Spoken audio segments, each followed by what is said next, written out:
A state of emergency has been introduced in several regions of Peru from January 15th for 30 days amid mass protests across the country, as Peru's incumbent President Dina Boluarte has refused to leave office. Some voices that have come from the violent and radical factions are asking for my resignation, provoking the population into chaos, disorder and destruction. I will not resign. My commitment is with Peru. 17 people were reportedly killed and hundreds more injured, including at least 23 police officers, as locals attempted to take over an airport in southern Peru on Tuesday. At least 43 people have been killed in reported confrontations between police and civilians in the country in what many activists are calling a massacre. The protests call for the resignation of interim President Dina Boluarte, with demonstrators claiming they're being discriminated against by the new government. Who is going to defend us? Who is going to look after these children who are traumatized? These children who are becoming fatherless, motherless, orphans?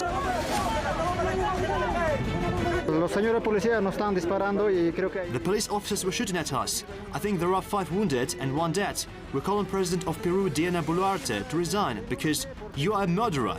Many people are dying because of you. You must accept that the people don't want you.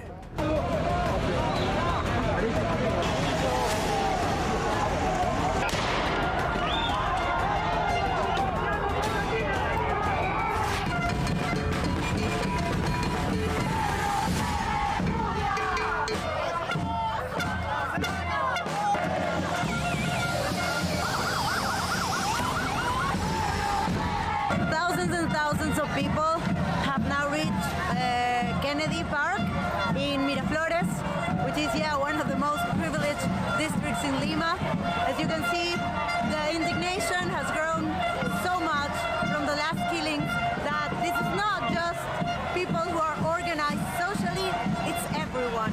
The demands are quite clear. They want Dina to be out of the government, they want the dictatorship to end, and they also point the Congress, along with the executive power, of all the killings of people who are actually exercising their right to protest, not just in Lima, but everywhere in Peru.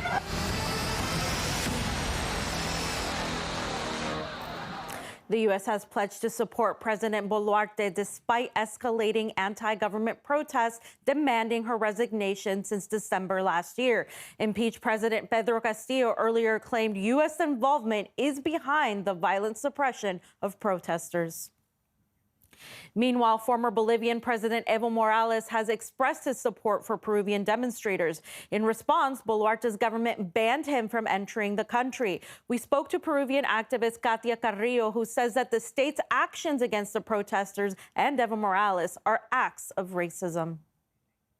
There is evidently a strong relation between in the border of Peru with Bolivia. I mean, we're speaking about the same indigenous group, is the Aymara people. So and that's evident. There will be some, actions that will be supported strongly. There is no proof, however, of this that the government is saying.